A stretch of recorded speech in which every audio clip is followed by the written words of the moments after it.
வணக்கம் நேர்களே, நீங்கள் கேட்டுக்கொண்டிருப்பது அண்ணா சமுதாய வானொலி 90.4 அலைவரிசை. இது இந்தியாவின் முதல் சமுதாய வானொலி.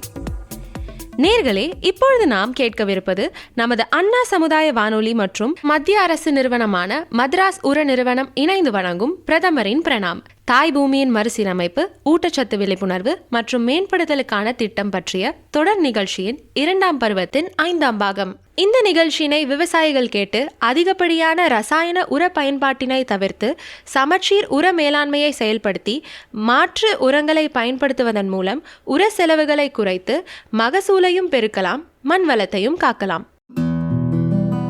நேர்களே, இன்றைய நிகழ்ச்சியில் மண் ஆரோக்கியத்தை மேம்படுத்துவதற்கான இயற்கை விவசாயம் மற்றும் நடைமுறைகள் என்ற தலைப்பில் நம்மிடையே கலந்துரையாட இருக்கிறார் இந்திய வேளாண் ஆராய்ச்சி நிறுவனத்தின் கீழ் இயங்கும் தமிழ்நாடு கால்நடை மருத்துவ அறிவியல் பல்கலைக்கழகத்தின் செங்கல்பட்டு மாவட்ட வேளாண்மை அறிவியல் நிலைய பேராசிரியர் மற்றும் தலைவர் முனைவர் திரு முருகன் அவர்கள்.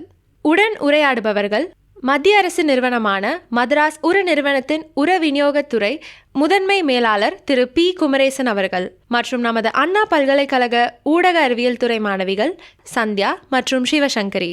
வாங்க நிகழ்ச்சியை கேட்கலாம். வணக்கம் சார். வணக்கம். இயற்கை விவசாயத்தோட முக்கியத்துவத்தை பற்றி நம்ம நேர்களுக்கு கொஞ்சம் விளக்கமாக சொல்ல முடியுமா சார்? இயற்கை வேளாண்மை இப்போ நம்ம பார்த்திங்கன்னா கடந்த ஒரு 5 ஆண்டுகளாக நம்ம இந்திய அரசாங்கம் சரி, மாநில அரசு, அந்தந்த மாநில அரசாங்கம் சரி, இயற்கை வேளாண்மைக்கு முக்கியத்துவம் கொடுத்து வருகிறாங்க. ஏன்னு பார்த்திங்கன்னா இன்றைக்கி மண்வளம் டோட்டலாக குறைஞ்சிக்கிட்டே இருக்குது. இது காரணம் என்ன பார்த்திங்கன்னா, விவசாயிகள் அளவுக்கு அதிகமான செயற்கை உரங்கள் இடுவதாலும், களைக்கொல்லி பயன்படுத்துவதாலும் மற்றும் பூச்சி மருந்துகளை அளவுக்கு அதிகமாக செடி மேல் தெளிப்பதாலும் மண்வளம் குறைஞ்சிக்கிட்டே வருதுங்க. மண்வளம் குறையிறதுனால ப்ரொடக்ஷனும் அதாவது தானிய உற்பத்தி குறைஞ்சிட்டு வருது. ஒரு எக்ஸாம்பிள், நெல் விவசாயி ஒரு ஏக்கருக்கு 30 மூட்டை 35 மூட்டை எடுக்கிறாருன்னா, இப்போ அதே உரங்களை கொடுத்தாலும், அதே பூச்சி மருந்து கொடுத்தாலும் 30 மூட்டை வரும், அடுத்து 25 மூட்டை வரும், அடுத்து 20 மூட்டை வரும். ஸோ இதுக்கு என்ன ரீசன் பார்த்தீங்கன்னா, மண்ணில் உள்ள ஆர்கானிக் கார்பன் கண்டென்ட் சொல்லக்கூடியது கரிமச்சத்து அளவு குறைஞ்சிக்கிட்டே வருதுங்க. இதெல்லாம் ஒரு 40 ஆண்டுக்கு முன்னாடி நல்ல மண் வளம் நல்லா இருந்துச்சு. நம்ம உயர் விளைச்சல் ரகங்கள் நிறைய உற்பத்தி பண்ணணும், நிறைய மகசூல் எடுத்தோம். அப்போ தான் ஃபெர்டிலைசர் அறிமுகம் பண்ணுறாங்க, பெஸ்டிசைட், அதை பூச்சி மருந்து அறிமுகப்படுத்தி இன்றைக்கி உணவு உற்பத்தியில் இந்தியா தன்னிறைவு அடைஞ்சிருக்குதுங்க. இன்னும் 5 ஆண்டுகளுக்கு உணவே விவசாயம் ஃபெயிலியர் ஆனால் கூட மக்களுக்கு உணவு கொடுக்குற அளவுக்கு இந்திய அரசு, மாநில அரசுக்கிட்ட உணவு தானிய உற்பத்தி இருக்குது. இன்றைக்கி இருக்கக்கூடிய இஷ்யூ என்னன்னு பார்த்தீங்கன்னா, மண் வளம் குறைஞ்சிருக்குது. அதாவது கரிமச்சத்தோட அளவு, அதாவது இப்போ இருக்கக்கூடிய கரிமச்சத்து 0.3% தான் இருக்குதுங்க. ஆர்கானிக் கார்பன் சொல்லக்கூடிய கரிமச்சத்து. இதே 40 ஆண்டுக்கு முன்னாடி 1% இருந்துச்சு. ஒரு வளமான மண்ணுன்னா அந்த வளமான மண்ணோட கரிமச்சத்து 1% இருந்தால் தான் வளமான மண். அந்த வளமான மண்ணு தான் எந்த வகையான பயிர்களும் நம்ம தேர்வு செஞ்சு சாகுபடி செஞ்சு நல்ல மகசூல் எடுக்க முடியும். இப்போ 0.3 to 0.4% இருக்கிறதுனால மண் வளம் டோட்டலாக குறைஞ்சிருக்கு. கரிமச்சத்து அளவு மட்டும் இல்லைங்க, மண்ணில் நன்மை செய் நுண்ணுயிர்கள் நிறைய சொல்லுவோம். அசோஸ்பைலம், பாஸ்போ பாக்டீரியா, அது மாதிரி கண்ணுக்கு தெரியா நுண்ணுயிர்களோட எண்ணிக்கையும் நிறைய குறைஞ்சிருக்க காரணம் பூச்சி மருந்துகள், களைக்கொல்லிகள், ரசாயன உரங்கள் அளவுக்கு அதிகமாக தெளித்ததன் விளைவாக குறைஞ்சிட்டே வருதுங்க. ஸோ அதனால் அரசாங்கம் என்ன பண்ணுது இப்போ அது மட்டும் இல்லை, இன்னொரு ரீசன், இன்றைக்கி நம்ம பூமியில் விளைவிக்கக்கூடிய செயற்கை விவசாயத்தை விளைவிக்கக்கூடிய தானியங்கள், காய்கறிகள் நம்ம நிறையா கன்சியூம் பண்ணுறோம் ஹியூமன் பீயிங்கு பண்ணிவிட்டு மருத்துவமனையில் பார்த்தா கூட்டம் அதிகம். இன்றைக்கி மருத்துவமனை பர்டிகுலராக கேன்சர் மருத்துவமனையில் நிறைய கூட்டங்கள் இருக்குது. அதோடலாம் ஸ்டடியில் நிறைய பண்ணியிருக்கிறாங்க. ஏன் இவ்வளோ பாப்புலேஷன் வருது உங்களுக்கே தெரியும். எல்லாருக்கும் முன்னெல்லாம் தமிழ்நாடு அடையாறு புற்றுநோய் நிறுவனம் தான் இருந்துச்சுங்க. இன்றைக்கி அந்தந்த மாவட்டத்தில் மருத்துவக் கல்லூரியில் இருக்குது, தனியார் ஹாஸ்பிட்டல் இருக்குது. அந்தளவுக்கு பேஷண்ட் அதிகமாக வந்திருக்காங்க. இவங்களோட ஹிஸ்ட்ரிலாம் எடுத்து நிறையா சர்வே பண்ணி பார்த்ததில் பார்த்தா அவங்களுடைய உணவு பழக்க வழக்கங்கள், ஜங்க் ஃபுட்டுங்கிறது ஒரு கேட்டகரி, அதை விட்டுருங்க. நம்ம சாப்பிடக்கூடிய நெல்லாக இருந்தாலும் சரிங்க, வேறு கோதுமையாக இருந்தாலும் சரி, வேறு காய்கறி இருந்தாலும் சரி, ஒன்றுலேயே பூச்சி மருந்து ரெசுடின்னு சொல்லக்கூடிய நச்சு உள்ளே இருக்குது. அதை விவசாயிகள் அதிகமாக போட போட அவங்களுக்கு அந்த தானியங்களை வருது.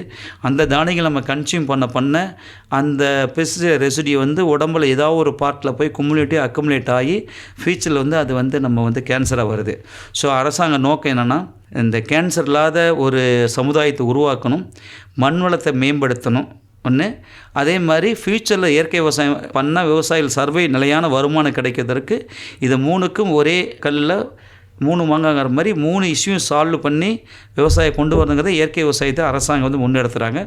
நம்ம கேவிகே நிலையங்கள் மூலம் நிறைய இயற்கை விவசாயம் நம்ம டிஸ்ட்ரிக்ட் மட்டும் இல்லைங்க, இந்தியாவில் 731 கேவிகே நிலையங்கள் இருக்குதுங்க. அனைத்து நிலையத்திலையும் இந்த இயற்கை விவசாயத்தை முக்கியத்துவம் கொடுத்த வந்து விவசாயிகளுக்கு நம்ம வந்து பயிற்சிகளோ செயல் விளக்கங்களோ செய்து காமிச்சிட்டு இருக்கிறோம். நம்ம இயற்கை விவசாயத்தினோட முக்கியத்தை பற்றி விரிவாக சொன்னீங்க சார். இப்போ முழுமையாக இயற்கை விவசாயம் பண்ணும்போது உரங்கள் பூச்சி மருந்துகள் தெளித்து விவசாயம் பண்ணுறதுக்கும் இதனுடைய விளைச்சல் மிக குறைவாக வருமோ அப்படின்னு எதிர சொல்கிறாங்களே, அதை பற்றி கொஞ்சம் சொல்லுங்கள். இனிஷியல் ஆரம்ப நிலையில் பார்த்தீங்கன்னா இயற்கை விவசாயம் போது மகசூல் கண்டிப்பாக குறைய எந்த மாற்றமும் இல்லைங்க. இப்போ ஒரு சாதாரண பாரம்பரிய முறையில் உரங்களை கொடுத்து பூச்சி மருந்து கொடுத்து களைக்கல் கொடுத்து விவசாயம் பண்ணாங்கன்னா ஒரு மக்காச்சோளம் எடுத்திங்கன்னா ஒரு 35 மூட்டை எடுப்பாங்க, 3500 கிலோ எடுப்பாங்க. இப்போ உடனே வந்து நம்ம வந்து இன்றைக்கே வந்து இப்போ நம்ம உடனே விழிப்புணர்வு கொடுத்துட்டோம், அரசாங்கம் சொல்லிட்டோம் இயற்கை விவசாயம் மாறணும்னு சொல்லி இதே மக்காச்சோளத்தை அடுத்த ஆண்டு முழுக்க இயற்கையில் பண்ணிங்களா 10 மூட்டை ஆயிரும், 35 மூட்டை 10 மூட்டை ஆயிரும். அப்படி பண்ணும்போது அவங்களுடைய வாழ்வாதாரம் வந்து கண்டிப்பாக குறையும் விவசாயிகளுக்கு. அதனால் நம்ம என்ன சொல்கிறோம், எடுத்த உடனே இப்போ ஒரு அவேர்னஸோ கவர்மெண்ட் ஸ்கீம் வந்தோடனே உடனே ஆர்கானிக் மாறுன்னு நம்ம அவங்கள சொல்ல மாட்டோம். படிப்படியாக மாற்றணும். நம்ம கன்வர்ஷன் பீரியட் சொல்கிறோம், 3 வருஷம் சொல்கிறோம். ஒரு செயற்கை பூமியிலேருந்து இயற்கை பூமியை மாற்றுறதுக்கு மினிமம் 3 இயர்ஸ் வந்து நம்ம வெயிட் பண்ணோம். அப்படி என்ன பண்ணோம், ஃபஸ்ட் இயர் என்ன பண்ணோன்னா முன்னாடி வரைக்கும் ஒரு 5 மூட்டை ஒரு டிஏபி ஃபெர்டிலைசர் கொடுக்குறாங்க, காம்ப்ளெக்ஸ் உரங்கள் கொடுக்குறாங்க. அப்படின்னா அடுத்த ஆண்டு நம்ம ஆர்கானிக் மாறுறாங்கன்னா இதில் வந்து 4 மூட்டைங்கிற இடத்துல வந்து 3 மூட்டை வந்து செயற்கை உரங்களை கொடுத்துட்டு 1 மூட்டை அளவனுக்கு இயற்கை உரங்களை சப்ளிமெண்ட் பண்ணணும். செகண்ட் இயர் வந்து 2 மூட்டை உரங்கள் 50% ஆர்கானிக்கு. தேர்ட் இயர் வந்து 1 மூட்டை கெமிக்கல் ஃபெர்டிலைசர் 3 மூட்டைக்கான இயற்கை உரம் கொடுக்கணும். 4th இயர்லேருந்து முழுக்க ஆர்கானிக் கொஞ்சம் கொஞ்சமாக படிப்படியாக கொண்டு வந்தால் தான் அந்த விவசாயம் எடுக்கக்கூடிய 35 மூட்டையை வந்து ஸ்டெபிலைஸாக எடுத்துக்கிட்டே இருக்க முடியும். டக்குன்னு குறைஞ்சிச்சுன்னு வச்சவங்களே விவசாயியோட வருமானம் குறைஞ்சிச்சுன்னா ரொம்ப ஸ்ட்ரகிள் ஆவாருங்க. அதனால தான் இந்த மினிமம் 3 இயர்ஸ் உங்கள் லேண்டை கன்வெர்ட் பண்ணுறது ஆர்கானிக் விவசாயத்தில் நம்ம கன்வர்ஷன் பீரியட் இருக்குதுங்க. 4th இயர்லேருந்து நீங்கள் முழுக்க ஆர்கானிக் பண்ணால் அதே 35 மூட்டை மகசூல் எடுத்துடலாம். அதனால் விவசாயம் பற்றி ஒரு அச்சம் இருக்குது எல்லாருக்கும். இவங்க அரசாங்கம் சொல்கிறாங்க ஆர்கானிக் ஃபார்மிங், நேச்சுரல் ஃபார்மிங், இயற்கை விவசாயம், அங்கக விவசாயம் சொல்கிறாங்க. நம்மளால் சர்வே பண்ண முடியுமா அப்படிங்கிற அச்சம் இருந்துக்கிட்டே இருக்குது. இன்னும் கடந்த ஒரு 20 ஆண்டுகளோட இயற்கை விவசாயத்தோட அரசோட திட்டங்கள் எல்லாமே மக்களுக்கு போய் சேர்ந்துருக்குது. இருந்தாலும் கன்வர்ஷன் ரேஷியோ பார்த்திங்கன்னா ஒரு 10% தான் மாறி இருக்கிறாங்க. ஒரு நம்ம மாவட்டத்தில் ஒரு 100 விவசாயி இருக்காங்கன்னா 10 விவசாயத்தை இயற்கை விவசாயம் மாறி இருக்கிறாங்க. இதுக்கு என்ன காரணம், நம்ம வந்து சர்வே பண்ணி பார்த்ததில் ஒரு பக்கம் நம்ம வந்து செயற்கை உரங்களும் விற்றுக்கிட்டு இருக்கோம், இன்னொரு பக்கம் வந்து பூச்சி மருந்துகள் களைக்குள்ளையும் விற்றுட்டு இருக்கோம், இன்னொரு பக்கம் இயற்கை உரங்களை நம்ம வந்து ப்ரொமோட் பண்ணிகிட்டு இருக்கோம். அதனால் வந்து இன்னும் மக்கள் இன்னும் முழுமையாக மாற மாட்டுறாங்க. அதனால் அரசாங்கம் இப்போ என்ன பிளான் பண்ணிருக்குது, உரங்களை குறைச்சிட்டு பூச்சி மருந்துகள் குறைச்சிட்டு இயற்கை இடுபொருள் நிறையா வந்து பெருக்கணும், அரசு நிலையங்களை உற்பத்தி பண்ணி கொடுக்கணும்னு சொல்லியிருக்கிறாங்க. அதனால் விவசாயிகள் கையில் தான் இருக்குது. இந்த எந்தமும் அச்சப்பட வேண்டாம். 100% இயற்கை விவசாயத்தில் நீங்கள் எப்பயுமே எடுக்கக்கூடிய மகசூலை ஈட்ட முடியுங்கிறத நம்பிக்கையோடு செஞ்சால் கண்டிப்பாக இயற்கை விவசாயம் சாத்தியம். நன்றி சார். இயற்கை விவசாயத்துக்கும் ஆர்கானிக் விவசாயத்திற்கும் உள்ள வேறுபாடு என்ன சார்? இயற்கை விவசாயம்னு சொல்கிறது நேச்சுரல் ஃபார்மிங் சொல்லுவாங்க, ஆர்கானிக் ஃபார்மிங்கிறது அங்கக வேளாண்மைன்னு சொல்லுவாங்க. ரெண்டுலேயுமே வந்து ரசாயன உரங்களையோ பூச்சிக்கொல்லி மருந்துகளோ களைக்கொல்லியோ பயன்படுத்தாத பண்ணுறது தான் பொதுவாக இயற்கை விவசாயம்னு சொல்லுவோம். இந்த இயற்கை விவசாயத்துக்குள்ளே தான் 2 உட்பிரிவு, அங்கக விவசாயம், ஆர்கானிக் ஃபார்மிங், நேச்சுரல் ஃபார்மிங். இயற்கை விவசாயம் சொல்கிறேன். அதாவது இயற்கை விவசாயம்னா எந்த இடுபொருளும் வெளியிலேருந்து வரக்கூடாது. ஈவன் பஞ்சகாவியாக நீங்கள் சொன்னாலும் சரி, ஜீவாமிர்தம்னு எதாவது சொன்னாலும் சரி, வேறு எந்த சாணம் வந்தாலும் உங்கள் பண்ணையிலே கிடைக்கக்கூடிய கழிவுகளை வலித்து மறுசுழற்சி பண்ணி விவசாயம் பண்ணிக்கிட்டே இருக்கணும். அதான் தற்சார்பு விவசாயம்னு சொல்லுவோம். நம்ம வந்து வெளியில் எந்த பொருளும் வாங்கக்கூடாது எக்ஸப்ட் சீடு, விதைகள். இதே அங்கக வேளாண்மை ஆர்கானிக் ஃபார்மிங்னா இதே இடுபொருட்கள், இதே பஞ்சகாவியா ஜீவாமிர்தத்தை வந்து வெளியிலேருந்து மார்க்கெட்டில் வாங்கிட்டு வரலாம். வெளியிலேருந்து வாங்கிட்டு வந்து உள்ளே போட்டிங்கன்னா அது வந்து அங்கக வேளாண்மை. நேச்சுரல் ஃபார்மிங்கிறது எதுவுமே வெளியோட உள்ளேருந்தே பண்ணும். இது 2 தான் டிஃப்ரென்ஸு. மீதி காமனான டிஃப்ரென்ஸ் வந்து உரங்களில் பூச்சிக்கொல்லி மாதிரி 2லையுமே எதுவுமே பயன்படுத்தக்கூடாதுங்க. இதுதான் சார். இந்த இயற்கை விவசாயத்துக்கு ஏற்ற பயிர்கள் என்னென்ன சார்? பூமி விளைவிக்கக்கூடிய எல்லா பயிர்களும் சரி, மரங்களும் சரி, பல மரங்களும் ஆர்ச்சரி சரி, இயற்கை விவசாயம் சாத்தியம். பல மரங்களுக்கு ரொம்ப சாத்தியம் அதிகம். ஏன்னா அதெல்லாம் வந்து கொஞ்சமாக வந்து சத்துக்கள் எடுத்து வளரக்கூடியது. பல மரங்கள்லாம் வந்து பண்ணலாம். இப்போ நடைமுறையில் பார்த்திங்கன்னா நெல், உளுந்து, பாசிப்பயிறு, நிலக்கடலை, இந்த மஞ்சள், மரவள்ளி இதெல்லாம் முக்கியமான பயிர்கள் நம்ம தமிழ்நாட்டில். இந்த பயிர்களுக்கு எல்லாமே வந்து இயற்கை விவசாயம் சாத்தியமே. பட் என்ன அந்த பயிர்களுக்கு தேவையான என்னென்ன இடுபொருள் இயற்கையாக கொடுக்கணுங்கிறது முன்னாடி ரெடி பண்ணி வச்சுருக்கோம் விவசாயிகள். நம்ம ஒரு நெல் சாகுபடி பண்ணிவிட்டு இயற்கை விவசாயத்தை திடீர்னு இந்த பொருள் வேணும், மீன் அமில வேணும், முட்டை அமில வேணும்னு சொல்லிட்டு நம்ம போய் வெளியில் தேடக்கூடாது. இயற்கை விவசாயம் இடுபொருள் எல்லாமே தற்சார்பு விவசாயத்தை நீங்கள் ஃபார்மில் ரெடி பண்ணி வச்சுருக்கணும். ப்ரிவென்டிவ் மெஷராக தான் இயற்கை விவசாயம் கொடுக்கணும். செயற்கை விவசாயம் பார்த்திங்கன்னா என்ன, பயிர் வளர்த்திட்டு திடீர்னு ஒரு நோய் வந்தால் உடனே கடையில் போய் பூச்சி மருந்து வாங்கி கொடுத்து கட்டுப்படுத்திடுவீங்க. இதில் வந்து அப்படி கிடையாது. இயற்கை விவசாயத்தில் வருமுன் காப்பது, அடுத்து இந்த நோய் வந்துடுமோ வராதுக்கிறது ப்ரிவென்ட்டிவ் என்ன கொடுக்கலாம், ஒரு ஜீவாமிர்தம் அடியில் மண்ணு கொடுத்துடலாம், மேலே ஒரு பஞ்சகவியை ஸ்ப்ரே பண்ணிடலாம். இது மாதிரி பிளான் பண்ணி வச்சுருந்து பண்ணிங்கன்னா சாத்தியம், ரெண்டுலேயுமே சாத்தியங்க. எல்லா பயிரும் பண்ணலாம். நீங்கள் இந்த பயிர் தான் இந்த பயிர் பண்ணக்கூடாது இல்லைங்க. ஒரு சில பயிர்கள் நம்மளே குறைச்சிக்கலாம். இப்போ வெண்டைக்காய் எடுத்துக்கிறோம், கத்திரிக்காய் எடுத்துக்கிறோம். வெண்டைக்காய் கத்திரிக்காய் அதிக பூச்சி நோய் தாக்கு ஹெவியாக வந்தால் நம்மளால் நிறைய ஃப்ரீக்வெண்ட் ஸ்ப்ரே கொடுத்துக்கிட்டே இருக்கணும். அதனால் எந்த பூச்சி நோய் தாக்கம் அதிகமாக இருக்கோ அந்த பயிரை மட்டும் கொஞ்சம் ஏரியா குறைச்சிக்கலாம். மீதி அனைத்துமான பயிர்களும் பண்ணலாங்க இயற்கை விவசாயத்தில். இந்த இயற்கை விவசாயத்தை முன்னெடுக்கும் போது விவசாயிகள் சந்திக்கக்கூடிய சவால்கள் என்னென்னங்க ஐயா? விவசாய சந்திக்க சவால் என்ன, இயற்கை இடுபொருள் கிடைக்கிறது இல்லை. ஃபஸ்ட்டு இப்போ விவசாயம் பண்ணுறாங்கன்னா செயற்கை விவசாயத்தில் போனால் சொசைட்டியில் உரம் வாங்கிட்டு வந்துடலாம், அந்தாண்ட போனால் கடையில் மார்க்கெட்டில் பூச்சி மருந்து வாங்கிட்டு வந்துடலாம், என்ன வேணால் பண்ணலாம், உடனே நீங்கள் மார்க்கெட்டில் விற்றுடலாம். நீங்கள் இது வந்து பாசிபிலிட்டி உடனே கிடைக்கும். இன்றைக்கி பூச்சி கண்ணில் தென்பட்டால் இன்றைக்கே மருந்து வாங்கி அடிக்கலாம். இயற்கை விவசாயத்தில் என்ன பார்த்திங்கன்னா அது மாதிரி இடுபொருள் ரெடிமேடே இருக்காது. நான் ஏற்கனவே சொன்ன மாதிரி நீங்களே ரெடி பண்ணி வச்சுருக்கணும். இப்போ நெல் பண்ணுறோம், அடுத்து வந்து ஒரு கீரைகள் பண்ணுறோம், காய்கறி பண்ணுறோன்னா இந்த பயிர் 6 மாதம் இருக்குது. ஃபஸ்ட்டு மாதம் இந்த இலையில் சுருள் பூச்சி வரும், அடுத்து காய்ப்புழு வரும். அதுக்கு தேவையான இந்த இடுபொருட்கள் நீங்கள் தயார் பண்ணி வச்சுக்கணும். அது விவசாயியில் ப்ரொடக்ஷன் ஆஸ்பெக்ட் தான் பார்க்குறாரு. இந்த இடுபொருள் ப்ரொடக்ஷனில் வந்து கொஞ்சம் லேக்கனாக இருக்கிறாங்க, பண்ண முடியல அவங்களால. அது ஒன்று கொண்டு வரணும், அது ஒரு சேலஞ்சிங்க. அடுத்து பார்த்திங்கன்னா கலை மேலாண்மை. இயற்கை விவசாயத்தை கலை மேலாண்மை கட்டுப்படுத்துறது ரொம்ப கொஞ்சம் கஷ்டம். அதுக்கு நிறையா கொடுக்குற தீர்வு இருந்தாலும் கட்டுப்படுத்த முடியல. கலை மேலாண்மை ஒன்று. 3வது வந்து பார்த்திங்கன்னா இந்த இயற்கையாக மூலம் விளைவிச்ச பொருளுக்கு ப்ரைஸு. இப்போ மார்க்கெட்டில் போனீங்கன்னா ஒரு பக்கம் ஆர்கானிக் வெஜிடபிள் வச்சுருப்பாங்க, ஒரு பக்கம் நம்ம நார்மல் கன்வென்ஷனல் வெஜிடபிள் வச்சுருப்பாங்க. ஆர்கானிக் வெஜிடபிள் வந்து 40 ரூபீஸ்னால் நார்மல் வெஜிடபிள் வந்து உங்களுக்கு 20 ரூபீஸ் கிடைக்கும். இந்த ப்ரைஸ் வந்து எல்லாருக்கும் கிடைக்காது. சிட்டி ஒட்டி இருக்கக்கூடிய ஃபார்மருக்கு இது கிடைக்கும்.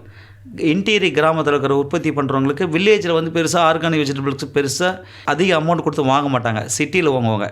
இந்த 3 சேலஞ்சு தாங்க வந்து இயற்கை விவசாயம் பண்ணுற விவசாயிகளுக்கு இருக்குது. நன்றிங்க ஐயா. இப்போ இந்த இயற்கை விவசாயத்துக்குன்னு பொருளுக்குன்னு ஏதாவது சான்று அந்த மாதிரி இருக்குதுங்களா? சான்று இருந்தால் அந்த பொருளுக்கான மதிப்பு அதிகமாகிறதுக்கு ஏதாவது சான்றுகள் மாதிரி கொடுக்குறாங்களா? அதை பற்றி கொஞ்சம் சொல்லுங்களேன். இப்போ அரசாங்கம் வந்து நம்ம தமிழ்நாடு அரசாங்கம் சரிங்க, இந்திய அரசாங்கம் சரி, சர்டிஃபிகேஷன் ப்ராசஸ் வச்சுக்கிறாங்க. ஆர்கானிக் சர்டிஃபிகேஷன் ப்ராசஸ் கொடுத்துருக்குறாங்க. நிறையா இருக்குது. குரூப் சர்டிஃபிகேட், இந்த பிஜி பார்ட்டிசிபேட்டிவ் கேரண்டி சிஸ்டம்னு சொல்லுவோம். ஒரு கிராமத்தை 20 பேர் சேர்ந்து ஒரே சர்டிஃபிகேட் வாங்கி இயற்கை விவசாயம் பண்ணலாம், அதுக்கு இருக்குது. இண்டிவிஜுவல் ஃபார்ம் பண்ணுற மாதிரி இருந்தாலும் ஒரு ஏக்கர்னாலும் நீங்கள் வந்து ஆர்கானிக் சான்றிதழ் தமிழ்நாட்டில் அங்கக சான்றளிப்பு துறைன்னு இருக்குது சென்னையிலைங்க. அவங்க தான் த்ரூஅவுட் தமிழ்நாடு இருக்கிறாங்க நெட்வொர்க்கு. வேளாண்மை துறை மூலம் இந்த அங்கக சான்றளிப்பு துறை வந்து செயல்பட்டுருக்கு. ஒரு விவசாயி வந்து நம்ம இயற்கை விவசாயம் பண்ணணும்னு பிளான் பண்ணிட்டா அருகில் உள்ள வேளாண்மை உதவி இயக்குனர் போய் அணுகுனீங்கன்னா அங்கே ஒரு வேளாண்மை அலுவலர் அங்கக சான்றளிப்பு துறைக்குன்னு இருப்பார். அவர் வந்து உங்கள் நிலத்தை, உங்கள் மண் மாதிரிகளை டெஸ்ட் பண்ணி கொடுக்கணும், வாட்டர் சாம்பிள் டெஸ்ட் பண்ணி கொடுக்கணும், உங்களுக்கு ஃபீல்டு வரைபடம் கொடுக்கணும், என்னென்ன பயிர் பண்ணுறீங்கன்னு சொன்னீங்கன்னா அவங்கள வச்சு ப்ரொப்போசல் கொடுத்து சென்னைக்கு அனுப்பி உங்களுக்கு 6 மாதத்தில் வந்து ஒரு டெம்பரரி ஆர்கானிக் சான்றிதழ் வாங்கி கொடுத்துருவாங்க, டெம்பரரி சர்டிஃபிகேட்டு. 3 இயர்ஸ் கழிச்சு தான் உங்களுக்கு பர்மனன்ட் சர்டிஃபிகேட் வரும். ஒன்ஸ் நீங்கள் ரிஜிஸ்டர் பண்ணிட்டீங்கன்னா அதுக்கு பின்னாடி அந்த வயலில் வந்து ரசாயன உரங்களையோ பூச்சி மருந்துகளையோ களைக்குள்ளையோ பயன்படுத்தக்கூடாது, ஆர்கானிக் மட்டும் தான் பயன்படுத்தணும். சர்டிஃபிகேட் வாங்கிக்கலாம். இது வந்து தமிழ்நாடு அரசு கொடுங்க. சென்ட்ரல் லெவல்லையும் மத்திய அரசாங்கங்களும் சர்டிஃபிகேட் இருக்குதுங்க. நிறைய ப்ரைவேட் சர்டிஃபிகேட் ஏஜென்சி இருக்குது. யார் ஒன்றும் அப்ளை பண்ணி வாங்கிக்கலாம். சர்டிஃபிகேட் வாங்கிட்டீங்கன்னா தான் நீங்கள் வந்து பின்னாடி ஏதாச்சும் லோன் வாங்குறீங்க. ஒரு எக்ஸாம்பிள், ஒரு விவசாயி வந்து கரும்பு போடுறாரு, கரும்பு லோன் வாங்குறது சொசைட்டியில் போய் லோன் கேட்குறாரு. 1 லட்ச ரூபா கிராப் லோன் தராங்கன்னா மேக்ஸிமம் பார்த்தீங்கன்னா இன்றைக்கி இருக்க சிஸ்டத்தில் 1 லட்சம் 50,000 உரம் கொடுத்துருவாங்க ஃபார்மருக்கு. இதே நான் வந்து ஆர்கானிக் ஃபார்மராக இருக்கேன், எனக்கு வந்து உரம் கொடுத்தா யூஸ் பண்ண முடியாது இல்லைங்க. அதனால் அவருக்கு அந்த சர்டிஃபிகேட் அந்த டைமில் இருந்துச்சுன்னா அவருக்கு வந்து முழுக்க கேஷ் கொடுத்துருவாங்க. நீங்கள் ஏன்னா அவங்க ஆர்கானிக் இடுபொருள் வந்து உங்கள் பண்ணையிலே தயாரிச்சுக்கணும், அது ஒன்றுங்க. அதே சர்டிஃபிகேட் இருந்தால் தான் நீங்கள் மார்க்கெட்டிங் பண்ண முடியும் ஆர்கானிக் ப்ராடக்ட்னு. சர்டிஃபிகேட் இல்லாத நீங்கள் ஆர்கானிக் ப்ராடக்ட் விற்க முடியாது, ப்ரைஸ் கிடைக்காது உங்களுக்கு வந்து. அதனால் சர்டிஃபிகேட் இருந்தால் தான் ப்ராடக்ட்டும் மார்க்கெட்டிங் பண்ண முடியும், உங்கள் ஃபார்முக்கு தேவையான இடுபொருளும் நீங்கள் வந்து மெயின்டைன் பண்ண முடியுங்க. இந்த இயற்கை விவசாயத்தை முன்னெடுக்கிறதுக்கு ஏதாவது மத்திய அரசு, மாநில அரசு எதுவும் திட்டங்கள் அறிவிச்சிருக்காங்களா? அதாவது தமிழ்நாடு அரசு மூலம் இயற்கை வேளாண்மைக்கு நிறைய திட்டங்கள் கொடுத்துருக்குறாங்க. அதை விவசாயிகள் இயற்கை விவசாயம் மாறுவதற்கு ஃபஸ்ட்டு ஒரு இப்போ தான் இன்சென்டிவ்னு சொல்ல போகிறாங்க. இப்போ இது வரைக்கும் இயற்கை விவசாயம் சக்ஸஸ் பண்ணுறவங்களுக்கு 1 லட்ச ரூபா பரிசு அனௌன்ஸ் பண்ணிருக்காங்க தமிழ்நாடு அரசு. இப்போ கொஞ்சம் பேர் 2 ஆண்டுகளாக வாங்கிட்டு இருக்காங்க. யார் சக்ஸஸாக ஆர்கானிக் சான்றிதழ் வாங்கி அவங்க ஃபார்மில் பண்ணி வருமானம் பெருக்கி அவர் சக்ஸஸ்ஃபுல் என்டர்பிரனர் தொழில் முனைவராக மாறி இருக்காங்களோ அவங்க அப்ளை பண்ணி அதை வாங்கிக்கலாம். அந்த அவார்டு வாங்கிக்கலாம், கேஷ் அவார்டு வாங்கிக்கலாம். அது இல்லாமல் மண்புழு உற்பத்திக்காகவோ வேறு இடுபொருள் தயாரிக்கிறதுக்கோ அந்த ஒரு மகளிர் குழு, ஆண்கள் குழுவோ பெண்கள் குழுவோ வந்து 1 லட்ச ரூபா மானியம் தராங்க. 1 லட்ச ரூபா வாங்கி இன்றைக்கி இயற்கை இடுபொருட்கள் நீங்கள் வந்து பஞ்சகாவியா, ஜீவாமிர்தம், அமிர்தகரசு நிறைய இருக்குது இயற்கை இடுபொருள் உற்பத்தி பண்ணி அதை வந்து நியர்பை விவசாயி சேல் பண்ணிக்கலாம். அந்த 1 லட்சம் மானியம் கொடுக்குறாங்க, அந்த குழுவை கொடுக்குறாங்க. அதையும் உண்டுங்க. அது இல்லாமல் மத்திய அரசு மூலம் கேவிகே நிலையங்களில் இந்த இயற்கை வேளாண்மையை மேம்படுத்துவதற்கு இப்போ நொதிக்க வைக்கப்பட்ட இயற்கை உரங்கள் ஃபெர்மெண்டட் ஆர்கானிக் மென்யூர் சொல்லி நம்ம அந்த திட்டம் கொண்டு வந்திருக்காங்க. இது இந்தியாவில் பார்த்திங்கன்னா ஒரு 125 வேளாண்மை அறிவியல் நிலையங்களில் செயல்படுத்துகிறாங்க. அதில் நம்ம செங்கல்பட்டு வேளாண்மை அறிவியல் அதில் ஒன்று கேவிகே பார்ட்னர் இருக்காங்க.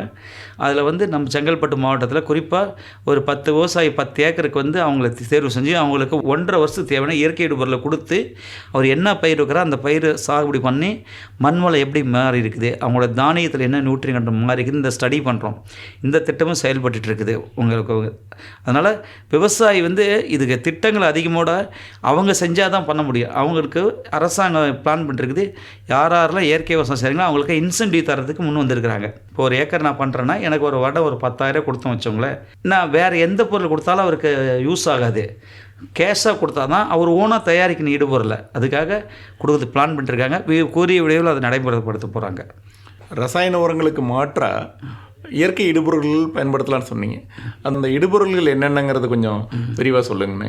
இயற்கை விவசாயத்தில் முதல் ஸ்டெப்னா மண்புழு உரம் தாங்க. மண்புழு உரம் ஒன்று பண்ணலாம். அடுத்து வந்து பஞ்சகாவியான்னு ஒன்று பண்ணலாம், ஜீவாமிர்தம் ஒன்று பண்ணலாம், அமிர்த கரைசல் ஒன்று பண்ணலாம். அது இல்லாமல் தேமோர் கரைசல் சொல்லுவாங்க, தேமோர் கரைசல் ஒன்று பண்ணலாம். இஞ்சி பூண்டு பச்சை மிளகாய் கரைசல் சொல்லுவாங்க. சொல்லிகிட்டே போகலாம். 25 ப்ராடக்ட்டுக்கு மேலே நான் தமிழ்நாடோட நம்மாழ்வாரோட அவர் இயற்கை வேளாண் அவரும் சொல்லியிருக்காரு. மகாராஷ்டிரா மாநிலத்தில் சுபாஷ் பாலேகர்னு ஒருத்தருக்கு அவரும் சொல்லியிருக்காரு. இது மாதிரி 25 ப்ராடக்ட் மேலே இருக்குதுங்க. இதில் ஒரு 15 ப்ராடக்ட்டு அந்தந்த வேளாண்மை பல்கலைக்கழகம் வேலிடேட் பண்ணி கொடுத்துருக்காங்க, செக் பண்ணி கொடுத்து இதெல்லாம் நல்லா வேலை செய்யுதுன்னு சொல்லிட்டு. ஸோ இதெல்லாமே வந்து நம்ம நிலையத்தின் மூலம் பயிற்சியும் கொடுக்குறோம், ஹேண்ட்ஸ் ஆன் ட்ரைனிங் வந்து கற்றுக்கிட்டு போகலாம். இதுக்கு தேவையான பொருளும் வந்து நம்ம மேனுஃபேக்சர் அதை உற்பத்தி பண்ணி சேல் பண்ணுறோம். ஸோ இதெல்லாமே ஒரு நான் ஏற்கனவே தற்சார்பு விவசாயம்னா நம்ம ஃபார்மில் எல்லாம் தயாரிக்கணும். நான் சொல்லக்கூடிய இடுபொருள்லாம் வச்சு நீங்களே உற்பத்தி பண்ணி வச்சுக்கிட்டிங்கன்னா அடுத்தடுத்த பேருக்கு விடலாங்கிறத பிளான் பண்ணணும். இதில் மெயினாக பார்த்தீங்கன்னா ஜீவாமிர்தங்கிற ஒரு ப்ராடக்ட் வந்து கம்பல்சரி இயற்கை விவசாயம் பண்ணுறாங்க, கம்பல்சரி இருக்கணும், ஜீவாமிர்தம் இருக்கணும். ஏன்னா ஜீவன்கிறத ஒரு உயிர்னு சொல்லுவோம். மண்ணில் உள்ள நுண்ணுயிர்களுக்கு ஒரு அமிர்தம் கொடுக்கறது தான் ஜீவாமிர்தம்னு சொல்கிறோம் நம்ம அதை நேமை. ஸோ நம்ம ரசாயன உரங்களுக்கு மாற்றாகவோ இல்லை வேறு என்ன அந்த க்ரோத் ரெகுலேட்டர்னு சொல்கிறோம், டானிக் சொல்கிறேன், எது மண்ணில் அதுக்கு பதிலாக ஜீவாமிர்தம் கொடுத்தாவே மேல் உரமும் கொடுக்குறதால அடி உரமும் தொடர்ந்து வந்து நீங்கள் வந்து அந்த ஒரு 15 டேஸ்க்கு ஒரு முறை நீங்கள் வந்து ஜீவாமிர்தம் கொடுத்தாவே பயிர் வந்து செழுமையாக வளரும். இயற்கை உரங்களை மட்டும் அடி உரமாக வந்து குப்பை எருவு, சாணமோ, மண்புழு உரமோ, தென்னை நார்க்கொலி உரமோ எதை வேணால் போட்டுக்கலாம். மேல் உரமாக 15 டேஸ்க்கு ஒரு முறை ஜீவாமிர்தம் கொடுத்தாவே அவ்வளோ அற்புதம் பயிர் வளர முடியுங்க. சார், இயற்கை விவசாயத்தில் உயிர் உரங்களை பயன்படுத்தலாமா சார்? இயற்கை விவசாய உயிர் உரங்களை பயன்படுத்தலாம் தாராளமாக. தமிழ்நாடு அரசு வேளாண்மை துறை மூலம் நிறைய ஃப்ளண்டியாக கொடுத்துட்ருக்காங்க. அசோஸ்பைர்லம், பாஸ்போ பாக்டீரியா, அசட்டோபாக்டர்னு சொல்லிட்டு ரைசோபியன்னு சொல்லிட்டு கொடுத்துட்ருக்காங்க. இதெல்லாமே உயிர் உரங்கள் ரொம்ப மலிவான விலையில் தான் கொடுக்குறாங்க. 6 ரூபா 200 கிராம் பாக்கெட்டுங்க. எங்கெங்கெல்லாம் விவசாயம் கிடைக்குதோ அதெல்லாம் வாங்கி ஒன்று வயலுக்கு மண்ணில் எருவோடு கலந்து போடலாம், இல்லை வயலில் பயிரெலாம் கூட அந்த பாக்கெட்டை பவுடர் வாங்கி எருக்குழியில் குட்டி வைக்கலாம், மல்டிப்ளை ஆகும். மழை வரும்போது ஏறு எடுத்து வயலில் போகலாம். அதான் கண்டிப்பாக வந்து மைக்ரோப் லோடு நம்ம இது வந்து ஆர்டிஃபிஷியலாக கொடுக்குறது. நம்ம சொல்கிற இயற்கை விவசாயத்தை நான் சொல்கிற ஜீவாமிர்தம் நீங்கள் கொடுத்தீங்கன்னாவே மைக்ரோபல் லோடு நிறைய சாயில் இன்க்ரீஸ் ஆகும். மண்புழு அடுத்த கான்செப்ட்டு. மண்புழு உள்ள விட்டாவே நிறைய மண்புழுக்கள் மண்ணில் வந்துட்டாவே வேறு எந்த அடிஷன் ஆஃப் இன்புட்டும் தேவையில்லைங்க. சார், இந்த இயற்கை விவசாயத்தில் விளையிற பொருட்களுக்கு உரிய விலை கிடைக்குமா? அதை எப்படி சந்தைப்படுத்தலாம் சார்? இயற்கை விவசாயத்தில் என்ன பார்த்தீங்கன்னா, உற்பத்தி பண்ணக்கூடிய பொருட்களுக்கு வந்து மார்க்கெட் ஆப்பர்ச்சுனிட்டி ஓனாக தான் கிரியேட் பண்ணணும் ஃபஸ்ட்டு விவசாயிகள். இப்போ ஒரு சில இடத்துல மட்டும் மார்க்கெட் இருக்குது, சூப்பர் மார்க்கெட்டில் இருக்குது. எல்லாருமே சூப்பர் மார்க்கெட்டை போய் கன்சியூமர் வாங்குறது இல்லைங்க. இப்போதைக்கு வந்து இயற்கை இடுபொருளுக்கு வந்து இதில் நிறைய மிடில் மேன் நிறைய இருக்கிறாங்க, வாங்கி விற்கிறாங்க. அதுக்கு தான் அந்த மாதிரி ஆப்பர்ச்சுனிட்டி கொடுக்கூடாத விவசாயிகளை வந்து ஒரு தொழில் முனைவராக மாற்றுறதுக்கு நம்ம ஏற்பாடு பண்ணுறோம். உற்பத்தி பண்ண பொருட்களை மதிப்பூட்டப்பட்ட பொருளாக மாற்றி ஆர்கானிக் சான்றிதழோடு நம்ம மார்க்கெட் பண்ணால் நல்ல லாபம் கிடைக்கலாம். அதுக்கு தான் ஒவ்வொரு விவசாயி வந்து தொழில் முனைவராக மாறணும். நம்ம இடைத்தரகர்களே கொண்டு வரக்கூடாது. கொண்டு வந்து அவன் பாதி அமௌண்ட் சாப்பிட்டு போயிடுறாங்க நம்ம.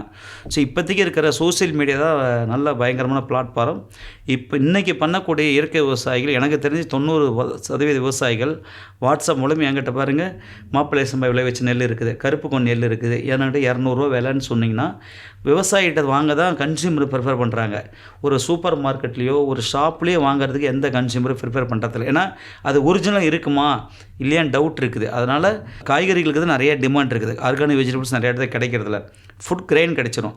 இப்போ உளுந்து, பாசிப்பயிறு இதெல்லாம் வந்து ஸ்டோர் பண்ணி நம்ம விற்றுக்கலாம். பெரிசபிள் வெஜிடபிள்ஸ் வந்து ஃப்ரெஷ்ஷாக கிடைக்கணும்னா ஆர்கானிக்கில் வந்து நீங்கள் அந்தந்த ஏரியாவில் இருக்கிற வந்து ஏதாச்சும் இப்போ நிறைய விவசாயி எல்லா குழுவிலையும் ஏகப்பட்ட குழு இருக்காங்க. நம்ம இன்றைக்கி வெண்டைக்காய் வந்து 50 கிலோ இருக்குதுங்க, நாட்டு வெண்டை இருக்குது, காய்கறி இருக்குதுன்னு நீங்கள் குரூப்பில் போட்டிங்கன்னா அதுக்குன்னு கன்சியூமர் நிறைய இருக்கிறாங்க, வாங்குறதுக்கு இருக்கிறாங்க. செப்பரேட்டாக மார்க்கெட்டாக உழவர் சந்தையில் இருக்குது. அரசு வந்து ஒவ்வொரு மாவட்டத்துலேயும் உள்ள கிராமப்புறங்களில் சிட்டி வரத உழவர் சந்தைன்னு ஒரு கான்செப்ட் வச்சுக்கிறாங்க. அங்கே விவசாயிகள் மட்டும் தான் உள்ளே விற்க முடியும். அந்த இடத்துல யார் யார் ஆர்கானிக் சான்றிதழ் வச்சுருக்காங்களோ அவங்களுக்கு வந்து உழவர் சந்தையில் செப்பரேட் இது பாருங்கள் இயற்கை அங்காடின்னு சொல்லி போர்டு வச்சு சான்றிதழ் தொங்க விட்ருப்பாங்க. அவங்ககிட்ட போய் வாங்கிக்கலாம். வெளியில் 20 ரூபா கத்திரிக்காய்னா அவர்கிட்ட 25 ரூபா, 5 ரூபா அதிகமாக இருக்குது. அவ்வளோதான். அரசு வந்து ஃபஸ்ட்டு ஸ்டெப்பு உழவர் சந்தையில் ஆர்கானிக் ஸ்டால் கொடுத்துருக்குறாங்க.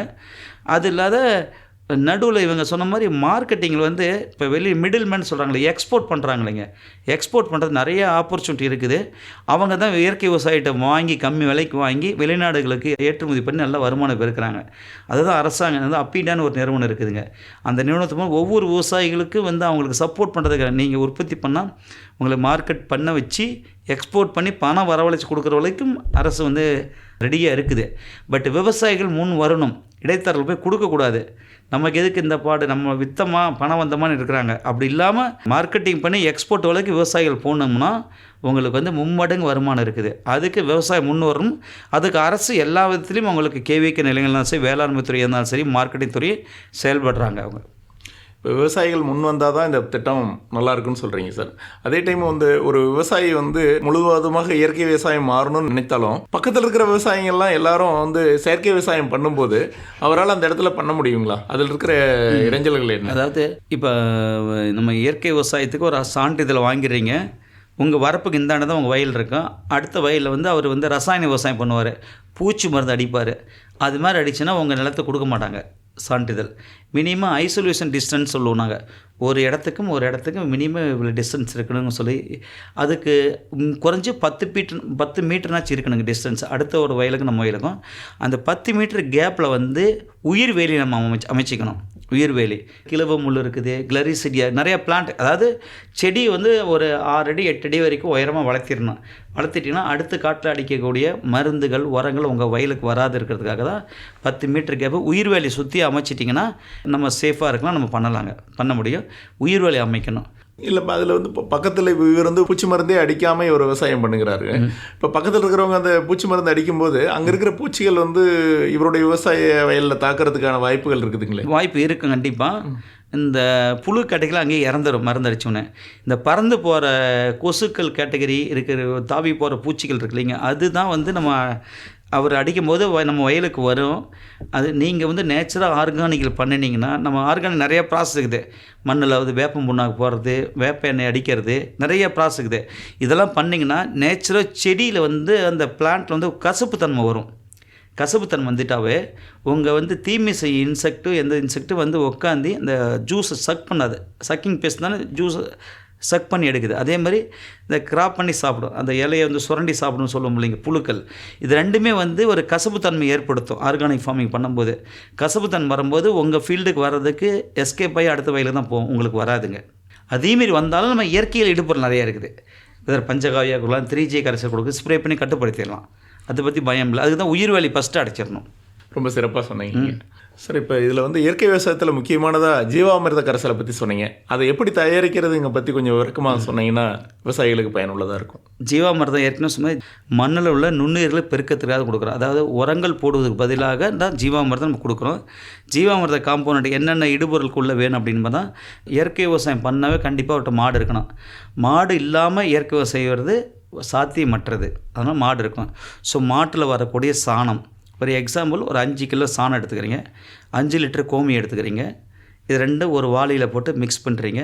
அதில் வந்து 1 கிலோ நாட்டு சக்கரை, ஒயிட் சுகர் போடக்கூடாது, நாட்டு சக்கரை 1 கிலோ, 1 கிலோ வந்து கடலை மாவு, பயிர் வகை தாவரங்கள் தானியங்க ஏதோ ஒரு மாவு, சீப்பஸ்ட் சோர்ஸ் வந்து கடலை மாவு தான். 1 கிலோ கடலை மாவு, 1 கைப்பிடி மண். எந்த வயலுக்கு இந்த ஜீவாமிர்தம் விடுறோமோ அந்த வயலோட 1 கைப்பிடி மண். இது 5 பொருளும் இந்த பக்கெட்டில் போட்டு நல்லா கலக்கிட்டு 5 டேஸ்க்கு டெய்லி காலையில் மதியம் சாயந்தரம் கிளாக் வைஸ் மிக்ஸ் பண்ணிகிட்டே இருக்கிறீங்க. துணி அப்பப்போ மூடி வச்சுருங்க. 5th டே வந்து இந்த சொல்யூஷன் ரெடி. இந்த சொல்யூஷன் எடுத்து 100 லிட்டர் தண்ணியில் மிக்ஸ் பண்ணி அந்த தண்ணியை வந்து வயலுக்கு, பயிர்களுக்கு, மரப்பயிர்கள் இருந்தால் வேர்க்கில் விடலாம், நெல் வயல் இருந்தால் அப்படியே மடை தண்ணி போகிற இடத்துல கலந்து விடலாம். அப்போ 500 லிட்டர் 1 ஏக்கருக்கு ரெக்யர்மெண்ட்டுங்க. சரி, நான் 100 லிட்டருக்கு உங்களுக்கு சொல்லியிருக்கிறேன். இது மாதிரி ரெடி பண்ணி விட்டுட்டிங்கன்னா இது என்ன பண்ணுதுன்னா மண்ணில் பட்டு இதில் போடக்கூடிய பொருள் 1 கைப்பிடி மண்ணுன்னு சொன்னால் நிறைய பேர் எதுக்கு மண்ணுன்னு கேட்பாங்க. எதுக்குன்னா இந்த சாணம், கோமியம், இந்த பைத்த மாவு எல்லாம் வந்து சுக்ரோஸ் கண்டென்ட்டு, மைக்ரோப்ஸ்க்கு உணவு. அதே மாதிரி மைக்ரோப்ஸ்க்கு ப்ரோட்டீன் கொடுக்கறதுக்காக தான் கடலை மாவு. சாணம் தான் பேஸ் மெட்டீரியல் மைக்ரோப்ஸ்க்கு உங்களுக்கு வந்து. இது வந்து சாணம் வந்து ஆசிட் ஃபார்மிங்காக இருக்கும், அமிலத்தன்மையில் இருக்கும். அதை நியூட்ரலைஸ் பண்ணுறதுக்கு கோமியம். ஸோ 1 கைப்பிடி மண் எதுக்குன்னா நம்ம வயலில் மண்ணில் இருக்கக்கூடிய ஒரு சில பெனிஃபிஷரி மைக்ரோப்ஸ் அதையும் இதோடு விட்டுட்டு இந்த குடும்பத்தை வாழ வச்சு குரூப்பை பெருக்கி இந்த குரூப்பை கொண்டு போய் வயலில் விட்டோம்னா பெனிஃபிஷியல் மைக்ரோப்ஸ் இன்க்ரீஸ் ஆகும். பெனிஃபிஷியல் மைக்ரோப்ஸ் இருந்தால் தான் விவசாயம் சக்ஸஸ்.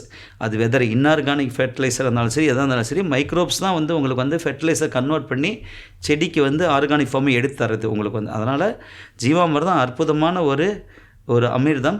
அது இருந்தாவே மண்ணில் உரங்களுக்கு மாற்றாக ஜீவாமிர்தம் கொடுத்து எந்த பயிராக இருந்தால் மரப்பயிராக இருந்தால் சாகுபடி பண்ண முடியுங்க. ஜீவாமிர்த கரைசலை பற்றி எப்படி தயாரிப்பது என்பதை பற்றி விளக்கமாக சொன்னீங்கய்யா. நம்ம இயற்கை விவசாயம் பண்ணும்போது இந்த புதிய தொழில்நுட்பங்களான மைக்ரோ இரிகேஷன் சொல்கிற சொட்டு நீர் பாசனங்களில் இந்த மாதிரி முறையில் பயன்படுத்தலாமா, இல்லை பழைய முறையில் பண்ணலாம். இப்போ சொட்டு நீர் பாசனம் பண்ணுற மாதிரி இருந்தால் இதே ஜீவாமிர்த கரைசலை வந்து ஒரு பக்கெட்டில் சொல்யூஷன் வச்சுருப்பீங்க. அதை வந்து என்ன பண்ணலான்னா நீங்கள் வந்து ஃபில்டர் பண்ணிடணும். அதோட சாண துகள்கள் எதாவது இருக்குங்க, ஃபில்டர் பண்ணிவிட்டால் லிக்விடாக வந்துடும். அதை வந்து வெஞ்சுரி மூலம் ட்ரிப் இரிகேஷனில் கொடுத்தீங்கன்னா தானாக வயலுக்கு போயிடும். ஒன்று. சப்போஸ் என்கிட்ட சொட்டு நீர் பாசனம் இல்லைங்க, ஒரு செடிக்கு நான் கொண்டு போய் விடுறது ரொம்ப கஷ்டமாக இருக்குன்னா ஒரு பேரலில் இந்த ஜீவாமிர்தம் 100 லிட்டர் 200 லிட்டர் வச்சுருந்து இந்த தொட்டியிலேருந்து தண்ணி வந்து மடையில் வயலுக்கு போவோம். அந்த போகிற இடத்துல தொட்டிக்கிட்ட வச்சு ஒரு சின்ன டேப் வச்சுட்டிங்கன்னா லைட்டாக திறந்து விட்டிங்கன்னா அந்த ஜீவாமிர்தம் கொஞ்சம் கொஞ்சமாக வாய்க்கால் போகிற தண்ணியில் போய் டைரெக்டாக வயலில் போய் ஃப்ளட் இரிகேஷன் பண்ணிக்கலாங்க. எந்த மெத்தேடும் ட்ரிப்லையும் பண்ணலாம், நார்மல் கன்வென்ஷனல் மெத்தட்லையும் பண்ணலாங்க. மிக்க நன்றி சார். இன்றைய நிகழ்ச்சியில் வந்து ரொம்ப சிறப்பாக மண்வள மேம்பாட்டில் இயற்கை விவசாயத்தின் பங்கு என்பதை பற்றி விரிவாக சொன்னீங்க சார். இது விவசாயிகளுக்கு மிகவும் பயனுள்ளதாக இருக்கும்னு நினைக்கிறேன். மிக்க நன்றி சார். நன்றி சார். நேயர்களே, இதுவரை நீங்கள் கேட்டது நமது அண்ணா சமுதாய வானொலி மற்றும் மத்திய அரசு நிறுவனமான மதராஸ் உர நிறுவனம் இணைந்து வழங்கிய பிரதமரின் பிரணாம் திட்டத்தை பற்றிய தொடர் நிகழ்ச்சியின் 2ஆம் பருவத்தின் 5ஆம் பாகம். மீண்டும் அடுத்த நிகழ்ச்சியில் சந்திப்போம். நன்றி, வணக்கம்.